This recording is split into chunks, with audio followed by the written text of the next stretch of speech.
Welcome to the Kentucky Family and School Partnership 101 module. This is for early care and education programs, and we mean everybody: family child care homes, public preschool, private child care. Did I leave anybody off? Nope, Head Start, early Head Start. All right, so anybody that's working with the little bitties, this module is for you. My name is Brooke Gill. I am the Director of Family Engagement for the Pritchard Committee, and I am joined today by Brenda Hagan with the Governor's Office of Early Childhood. Thanks for having me. Let's get into it. Thanks for coming. All right, so our goals in this 1 hour, that will include some reflection time and diving into your assessment. So this video itself will not be a full hour, but after this hour of learning, you'll understand the definition of family engagement. You'll understand the different roles families can play and how you can support each of these roles. And you'll also learn and apply the family school partnership self-assessment that was created by Kentucky Teachers and Families for Kentucky teachers, families, and administrators. Recommended reading. These are some really great resources, and many things in this module have been pulled from these. Beyond the Big Sale by Henderson, Mapp, Johnson, and Davis, and also Powerful Partnerships, 2017 by Mapp, Carver, and Lander. Dualcapacity.org, wonderful resources on the framework for all of our materials today. And then, of course, our Kentucky Family and School Partnership Guide, which is an update to the missing piece of the proficiency puzzle, and will be released, or maybe has been released, November 15th, 2021. Before we get into this video, Brenda, you've seen this video. Is there anything that you would say to providers as they watch this? Is this the video about Dahab or the? This is the picture perfect family engagement. If your school's really doing family engagement, what does it look like? So if your school is really doing family engagement, you are looking at ways that you have a productive partnership with families, staff, and your local community, all with the goal of having children have the best possible success. And one of the things I like about looking at family engagement is it allows us to take a minute to reflect on what we're doing in terms of communicating with parents and helping them communicate at home, how parents can help by monitoring their child's performance.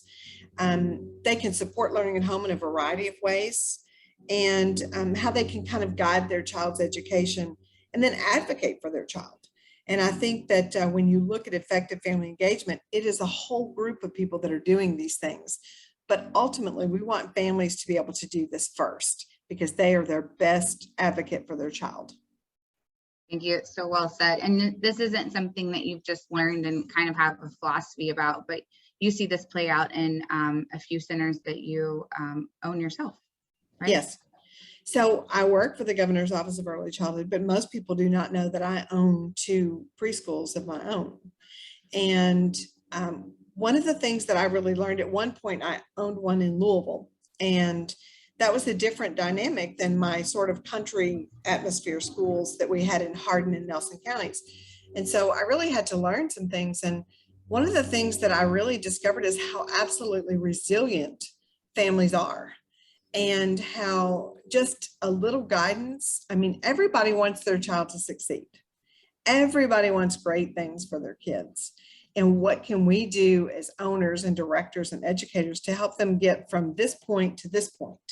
So often I will ask a parent in our initial conference, I'll say, okay, what kind of man or woman do you want your child to grow up to be? And they'll say things like responsible, a good parent, loving, kind, patient, hardworking, any number. You fill in the blank with any number of things. And then my next question to them is, well, what do we need to do to help them get from here to here, from here to there? And so we can't wait for somebody to become responsible and kind when they're an adult. There's a whole lot of little lessons along the way. And 90% of that, 95% of that happens in the home. And so what can we do as leaders in early childhood help our families complete those processes with their children and support their children in good and healthy ways? That's awesome. Thank you. That really is such a good setup for this video. So Great. let's take a minute. I think it's a little under 5 minutes, so get comfortable because it's really worth it. As we work to help every child succeed and to close gaps in student achievement, we often assume school is the main place that learning is going to happen. Take Esma. It used to seem to her family and her educators that Esma is always at school.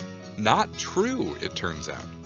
Esma and other students actually spend 82% of their waking hours at home or in their community. All those weekends, weeknights, and breaks add up. When they realized that, the educators in Esma's school district decided to work harder on making the most of the biggest partner in her learning life, her family. This can look different in every school, but for Esma's teacher, it means instead of spending his time arranging a traditional open house, he organizes grade-level parent meetings. Here, Esma's family saw data on how the class is doing in math, reading, social and emotional learning. They practiced new ways to help Esma at home and set goals for how they'll help her improve. Everyone learned from each other as the group talked about how to help the students. Also, near the start of the school year, some staff from Esma's school visited her home. They looked for the assets her family members can bring to the educational process. They learned about their languages, their culture, their lives, their world. Grandpa offered to be a resource for other English learner families, and the school also listened and learned from the family's perspective on Esma's needs. They learned how Mom helps her calm down and focus. This kind of family engagement also makes it easier for the district to develop individualized education programs for students, including those in special education. The foundation is already there for families to engage in their students' academic and career planning too, making that more effective. Throughout the year, the family can attend workshops at the school on things like mental health, homework, or career exploration. Esma's mom saw those meetings on a poster in her work break room, and now she's inviting other parent friends to go with her. Esma's school district works with local businesses, places of worship, the public library, and other partners to reach students and families where they're already spending time. The school provides information frequently in a variety of ways so they can reach every family. Text messages are offered in the most common languages of local families. Esma's family gets photos from her teacher so they know what she's doing during the day. Communication between the school and the family is a group effort, focused on helping Esma achieve her learning goals. When Esma wasn't sure what to do on a science assignment, her family knew to contact the teacher for a little clarification. Educators take a positive approach as they look for solutions to any challenges experienced on either side. They're always looking for the family's strengths. Also, when Mom mentions that Esma has trouble making friends, the teacher knows to refer her to the school counselor. The counselor then helps the family join a local Boys and Girls Club with lots of activities for Esma. The teacher knew to do this because the school counselor led staff trainings on resources available in the community and how to help families access them. There's no danger of a family like Esma's ever feeling like an occasional onlooker. The school knows what families have to offer, and the family knows what's going on in the classroom and how to support it. They feel they are active and regular collaborators and decision makers. The district gives families opportunities to learn how to help children succeed at each level of the school system and to serve on school groups. At school gatherings, Esma's adult stepsister and close next-door neighbor also feel included in the community. Staff at the school are trained to be as inclusive as possible, welcoming as learning partners anyone who cares about the child. Esma's school has moved from parent involvement to family engagement. Not surprisingly, engaged families help students learn better. Staff members like their jobs better. Everyone wins. This is backed up by over 40 years of research. Students with engaged families, no matter their income, background, or culture, are more likely to do well in school, enroll in ambitious courses, graduate, and go on to post-secondary education. They also have stronger social skills and fewer disciplinary issues. So how do we make it happen? First, we work to make the shift across an entire school district. Sure, at the elementary level, Esma's classroom teacher is the main person her family interacts with at school. But as she gets older and her schooling more complex, collaboration is definitely bigger than one person.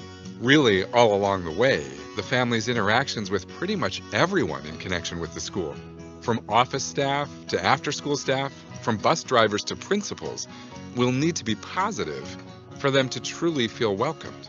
So it's a clear expectation in the district. Every employee has a role in helping every family feel connected to their child's learning, no matter what building or classroom that child attends. In Esma's district, a broad team that included school psychologists, social workers, counselors, families, general and special educators, and after-school program staff helped everyone in the school take family engagement to this next level in a way that works for their community. It worked. Esma's family feels like a valued member of the team. Esma, her family, and her educators feel confident that she is learning and happy at school. We have more information about how schools and families can effectively engage with each other around students' learning on our website.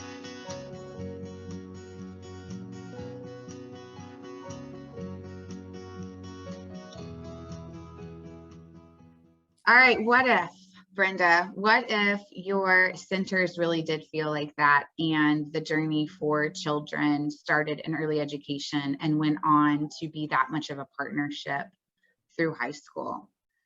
I'd like everybody to reflect on that. Do you have anything to say before people do a little self-reflection? I just think that the possibilities are endless. And I think that we had an opportunity last year with reopening after COVID closures to really look at some things. And I'm just going to pick one of them because they talked about age or grade parent events as opposed to school-wide events. And in our schools, we used to have a large open house that everybody would come, they'd meet their teachers. It was crazy and it was busy and it was just loud. And so with COVID, we broke it down into each age group. So each preschool class had a meeting with their parents. And of course, their parents were 6 feet apart, filling out some paperwork, but their kids had an actual experience with their teachers and the people that are going to be in their group. Yeah. And then 45 minutes later, we had the pre-K kids come in, and 45 minutes later, we had a second preschool group come in.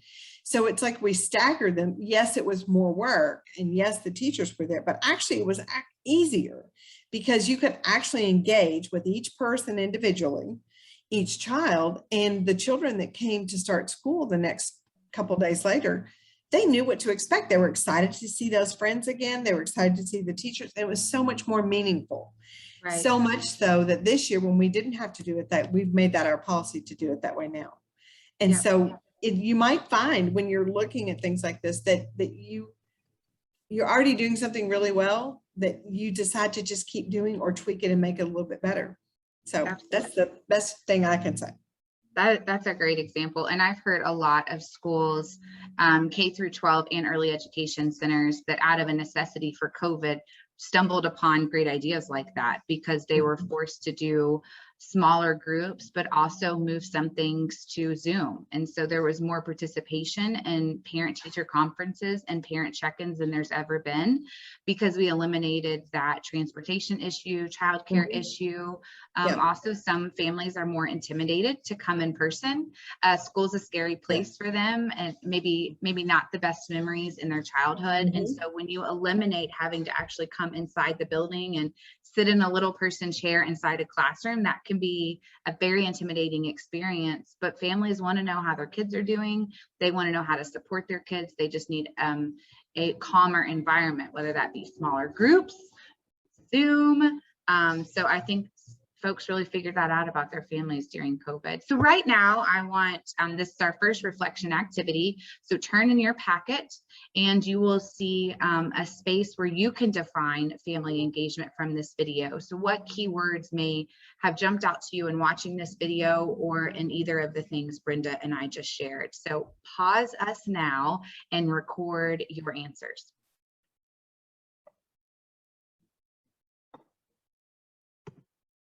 So how do we define family engagement? This is a really hard conversation, and there are multiple definitions up on your screen right now. Brenda, when you were first doing this training, was there anything that really resonated with you from these national definitions?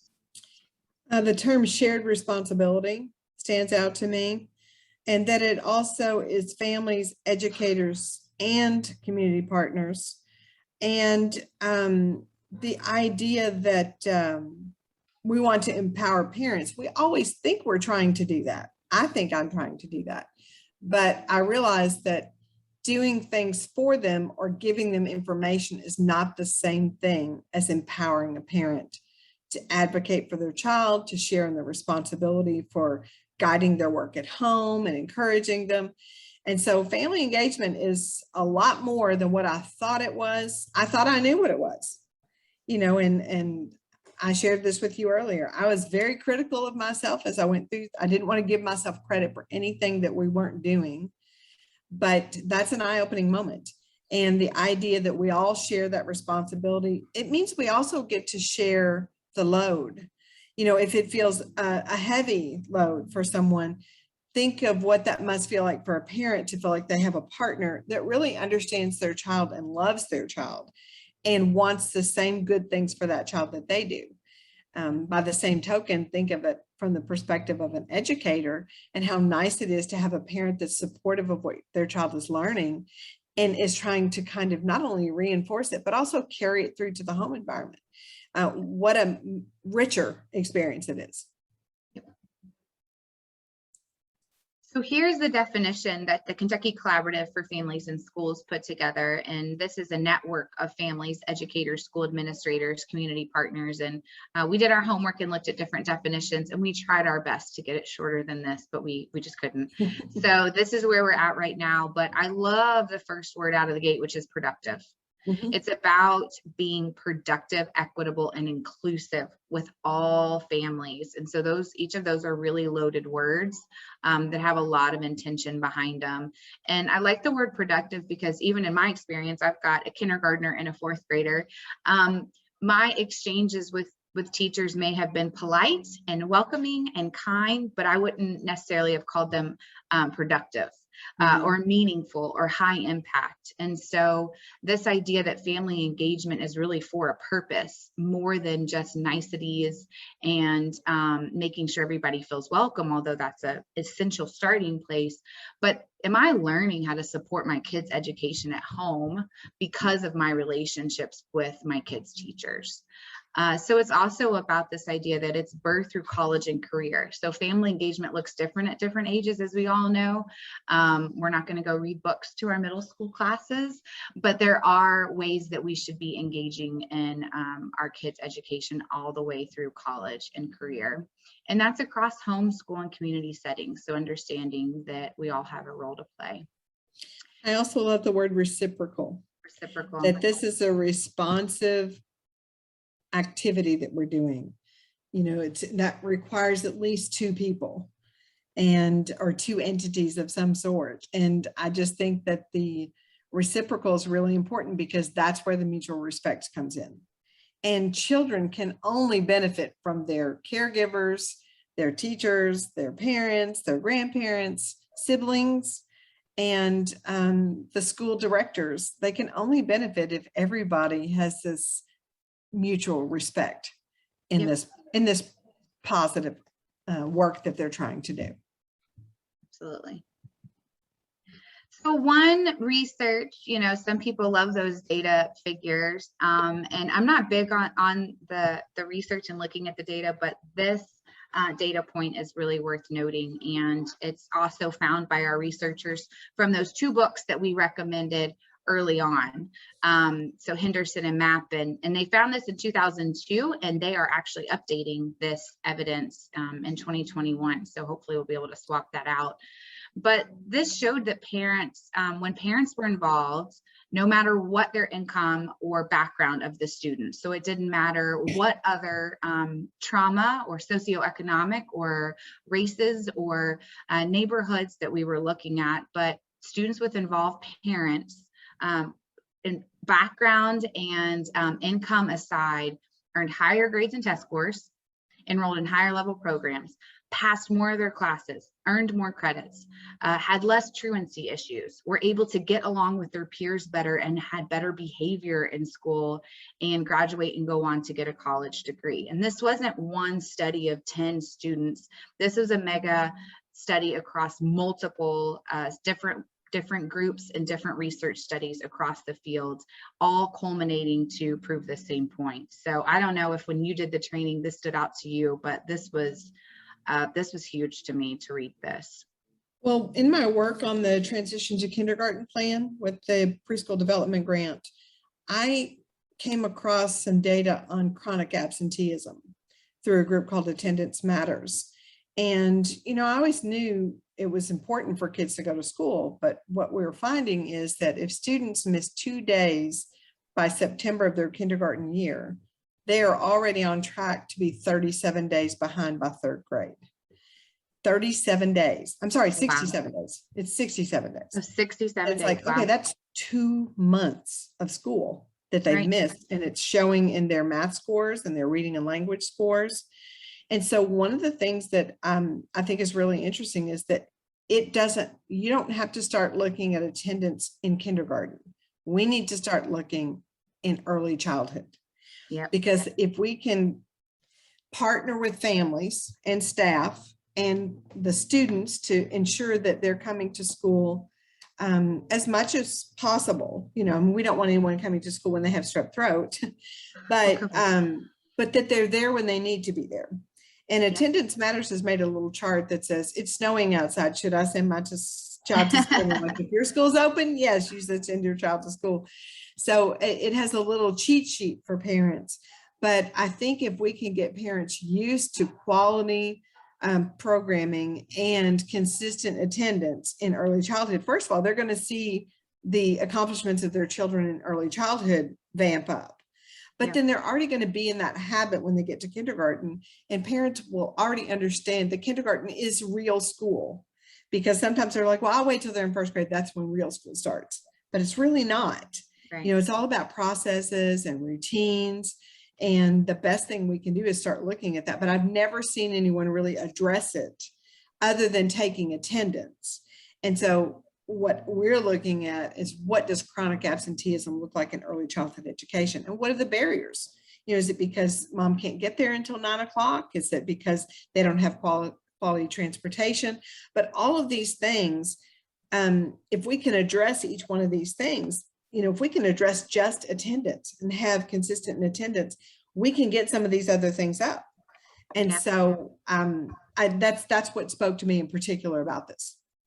Right. And I love the word that you used, creating habits in early education, because we are creating habits and also an expectation of families and what they expect from their educators. So if we're learning, as a parent, if I'm learning in my kids' preschool to ask questions, to that I should be doing activities at home that supports his learning at school, that attendance matters. If I'm learning those things, when I get to kindergarten, I've already created those habits. So if I get to kindergarten and no one's telling me, you know, what he needs to learn or how I can support it at home, I'm like, excuse me, where's the materials that I can use at home to supplement what you're doing in the classroom? So early education sets that tone.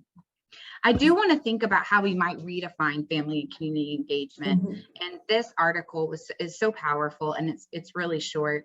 So just take a minute to, you'll click on it. It's in your links that came with this webinar, and it's also hyperlinked inside your learning packet. So pause this video and take a moment to read Dahav's story.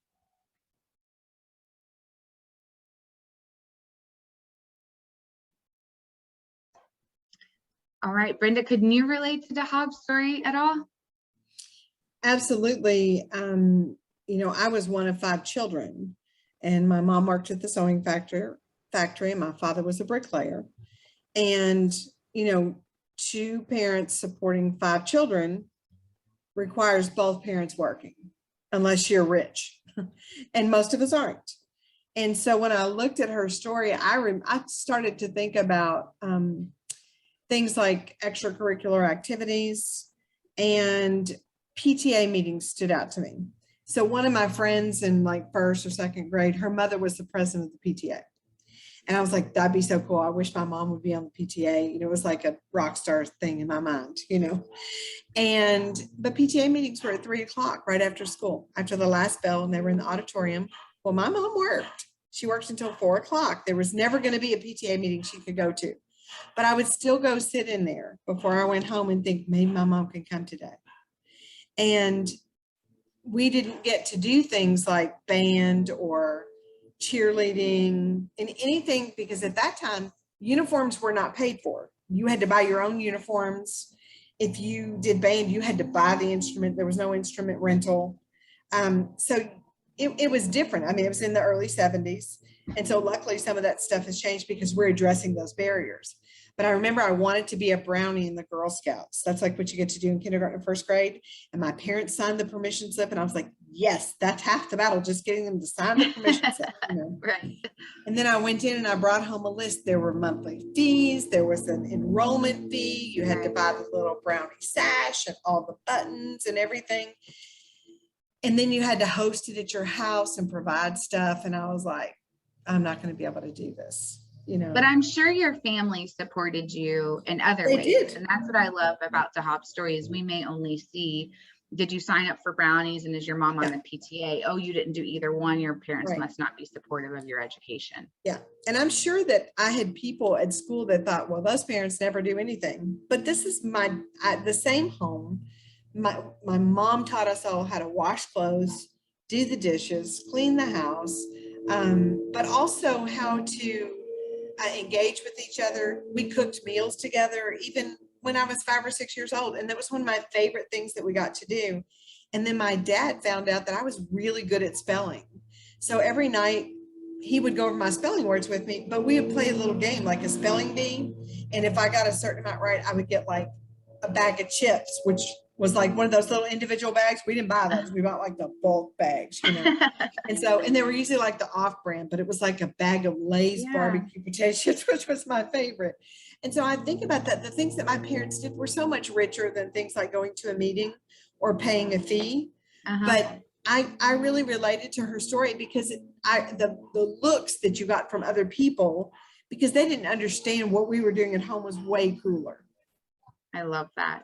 And that really brings up the importance for early care and education providers, center directors, and teachers to understand that families play lots of roles. And we all intuitively know that because I think many people I can relate to your story too. My mom worked full time and I better not bring home a B, but she never showed up at the school.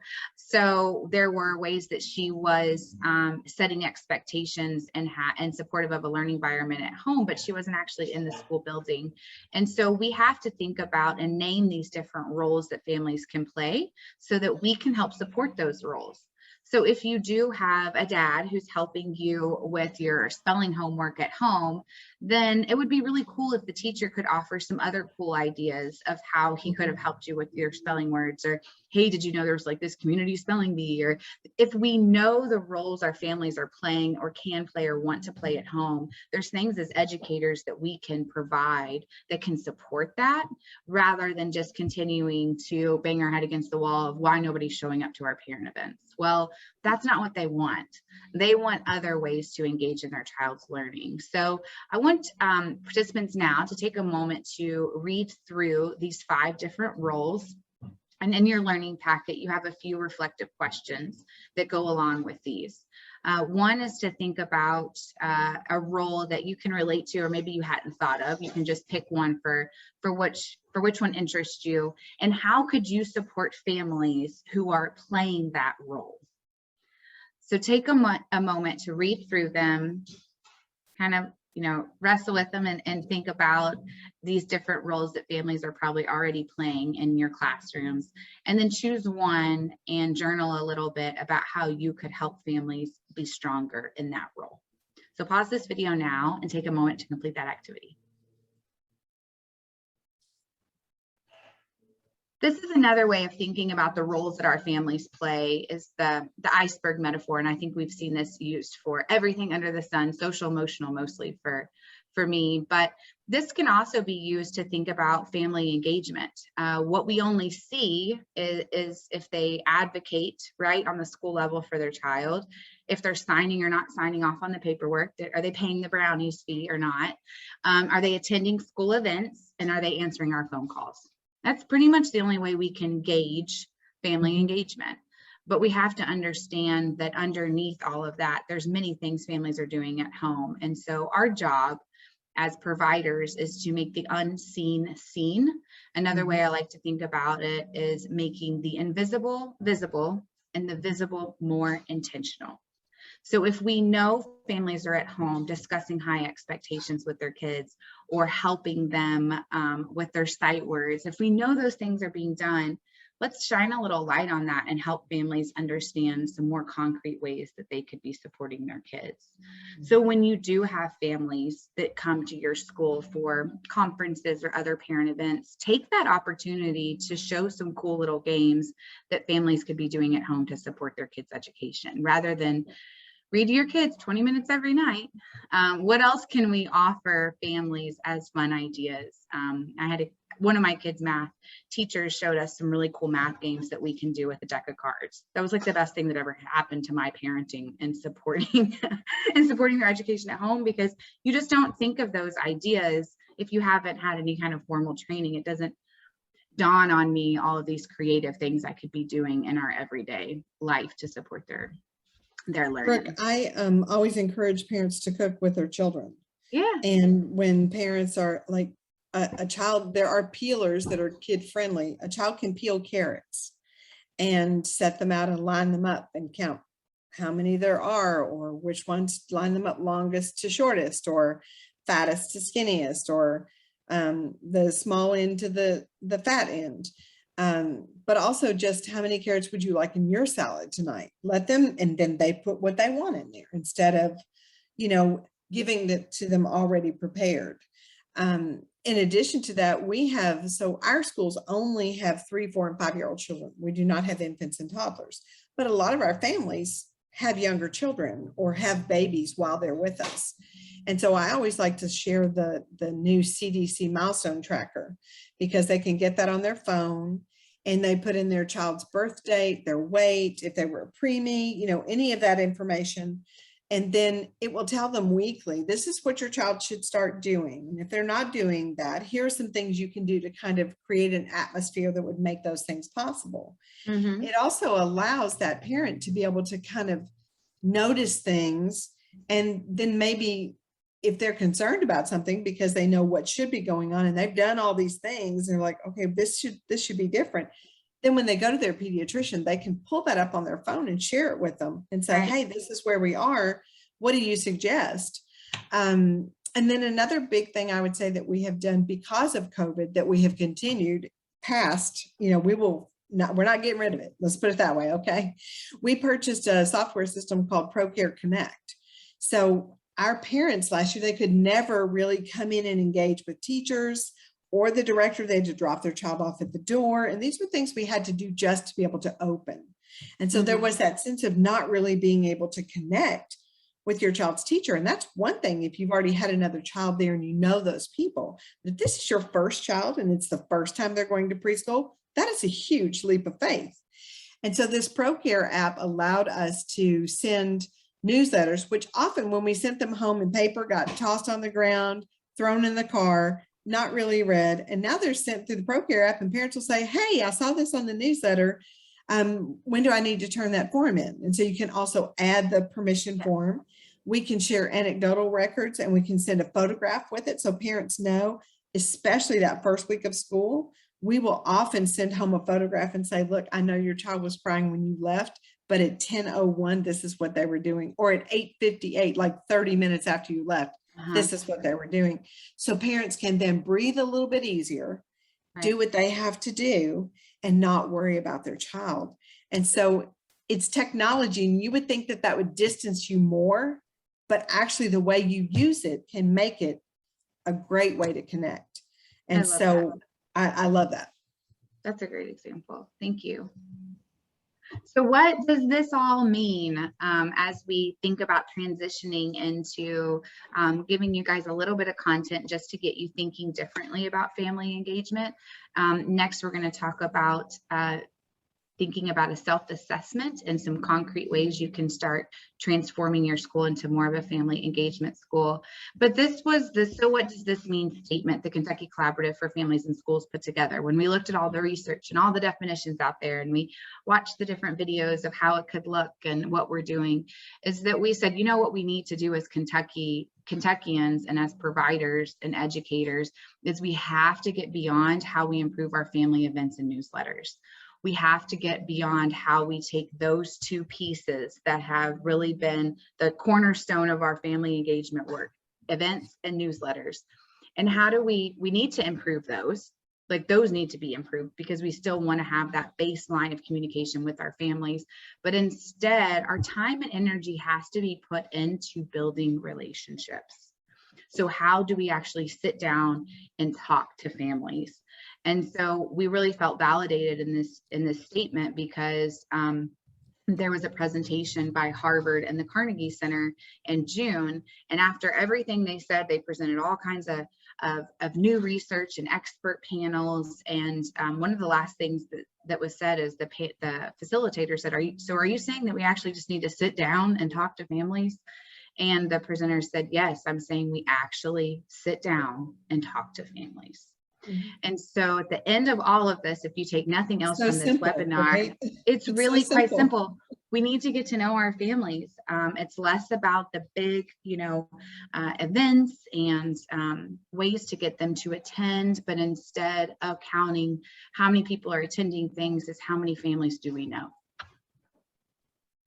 So the first way you could really think about this is you could just ask your families, can you name one staff person at our center that you would feel comfortable reaching out to? And it may or may not be the child's primary teacher. Do you have one person that you feel comfortable reaching out to? Can you name that person? You could ask a couple other questions. Have you built a trusting relationship with someone that works at the school center? And do you feel comfortable talking to them? On a scale of 1 to 5, how connected do you feel with your child's teachers? So that would be a really good pulse check, just to see where your school is right now. So Brooke, something I would like to add to that, and I only just thought of it, but as a center director or owner, you might need to train your staff to have those conversations, so that if a parent reaches out to you, it's not a gab session or a gossip session or a complaint session or just pumping somebody up with great stuff, because it needs to be something that is productive. There's that word again. And so maybe there needs to be a point at which we look at, how do we tell our staff to talk to parents? Yeah. Not just to get to know them, but how can we do that without crossing lines? Because we don't want them spending the night at your house. We want a healthy, productive relationship, but not one that goes beyond what our role should be. Because when things get kind of crazy sometimes and things happen, that can really upset the balance of a center if something isn't handled well. So it just occurred to me that there might need to be a component where we talk about what are the best ways to connect with parents that are healthy and appropriate. And I think with the rise of social media, we all immediately somewhat put our walls up to say, this is my personal life and this is my professional life. But in that, I think we lost some of the magic of the relationship building between professionals and families. We almost went too far in the wrong direction. But it's important to also realize that with social media and texting and just always being available, that you do have to find that healthy balance between building a relationship with your families, but also still being able to be a professional and the educator of the student, and also not feel exhausted that all of your families are contacting you at all hours of the night and feel that that's appropriate. So there needs to be staff training and also just staff conversations. Some of that stuff just has to work itself out as you start building more productive relationships with your families. One of those benefits to something like ProCare, and there are many other systems out there like that, is that it is real-time communication. So a parent can say, I forgot their lunch, and the director can say, no problem. They don't eat until 11:45. And they'll say, well, my grandmother's bringing it in. The director said, I'll wait at the front door. So you can eliminate some of those things, because often it used to be a parent would wait to talk to the director at the end of the day. And if the director had already gone home, then they would stew over it, or worry about it, and then come in the next morning and be like, the director's like, oh my gosh, this is a horrible way to start the day. Right. But if you have the opportunity to engage throughout the day, and that director's responsive, and that they're connecting with you back and forth, then those little things never turn into big things, because they're handled at the moment that they happen. And hopefully that means that there are less of those nighttime things, but that when there are a nighttime conversation or connection, it's important. Mhm. and that it is appropriate because it needs to be discussed or rearranged for the morning. And I think that that allows for that. There's something to be said about that.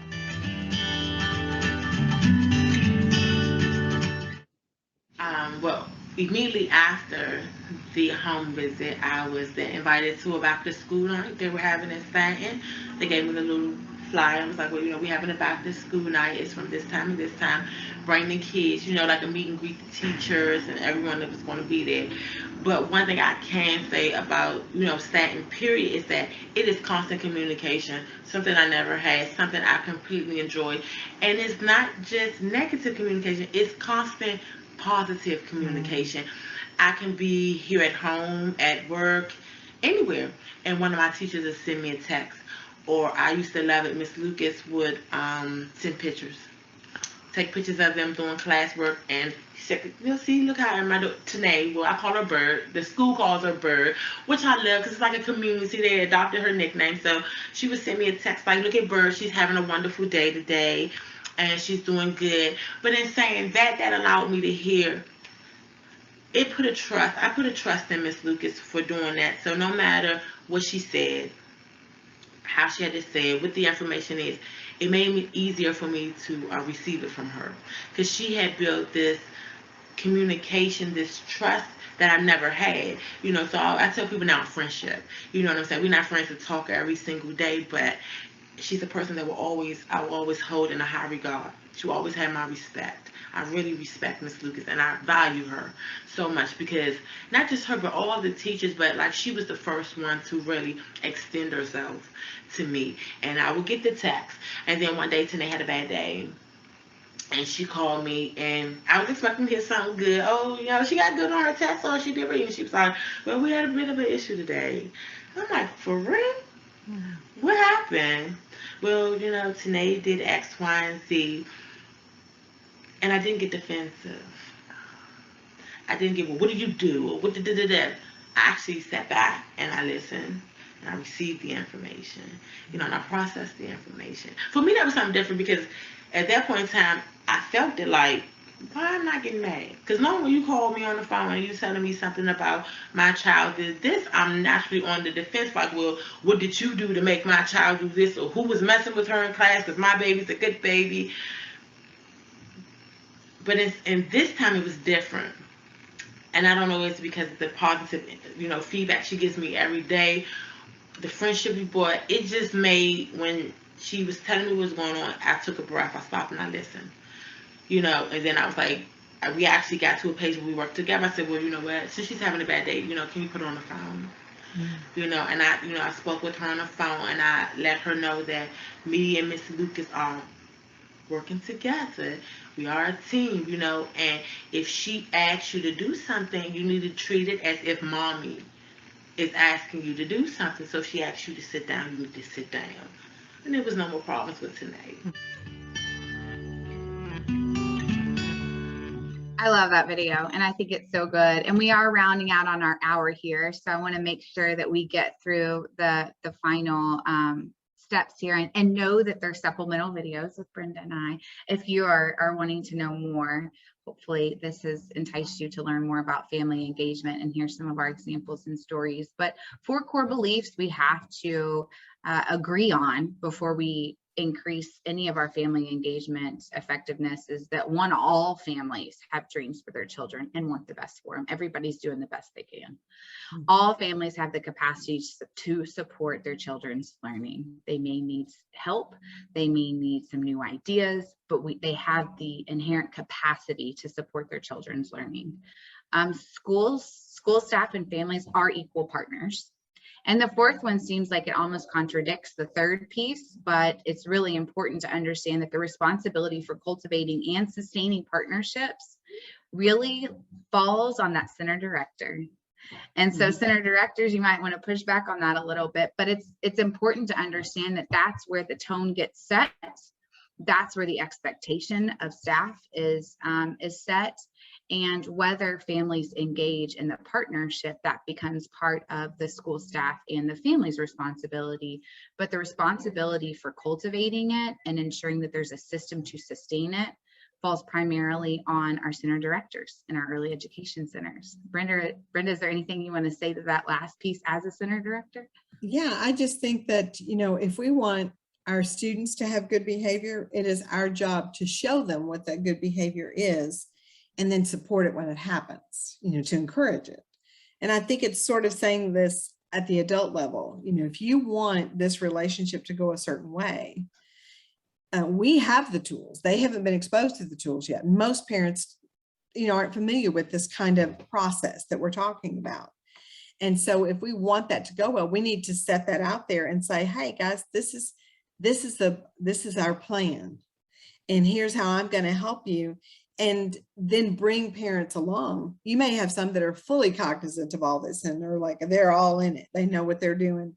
But most parents are going to be like, I don't know what this is. And what do you really need from me? And that's the opportunity to say, I'm going to help you get through. I'm going to help you do all of this.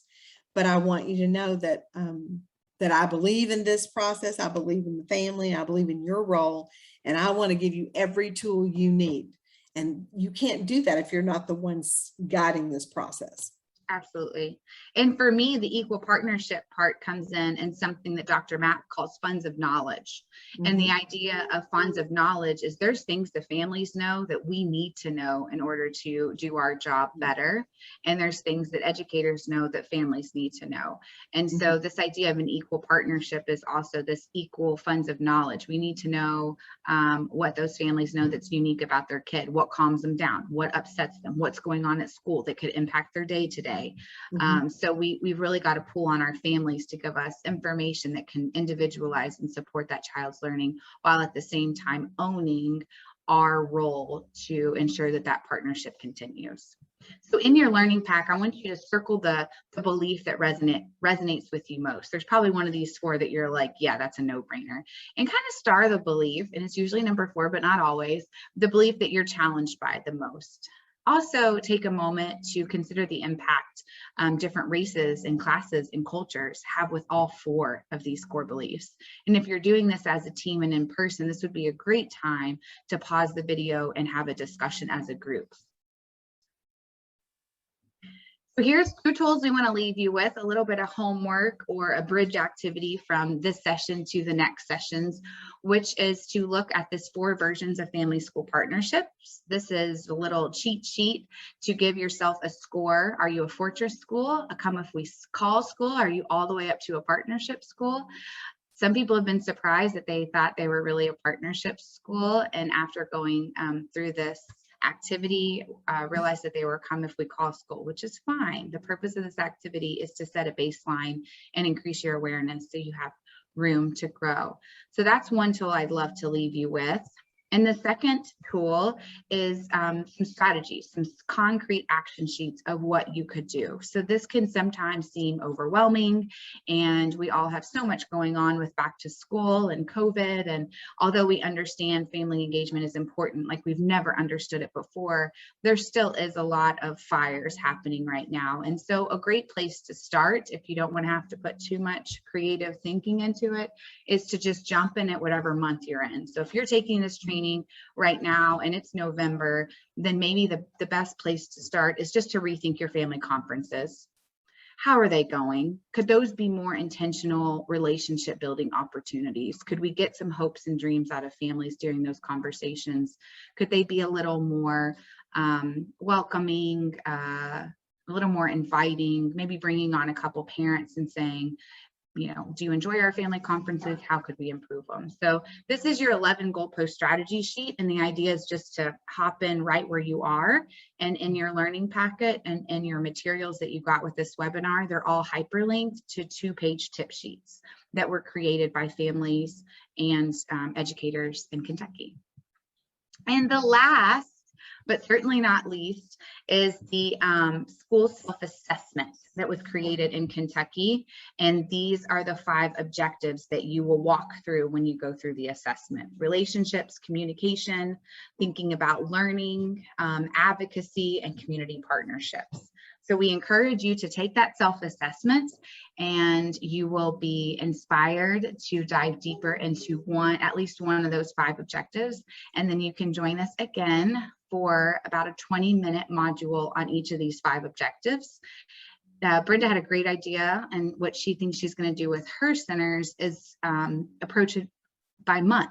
Is that right, Brenda? Mm-hmm.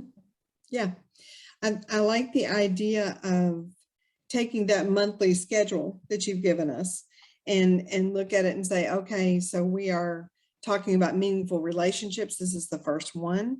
And part of that includes your staff. And so that August, September link says a check-in, a wellness check-in. And to remember that August is the crazy month. August and May are crazy for childcare and preschool because you have entry and the students that are just there for preschool exit at the end of May. And so there are big transitions there.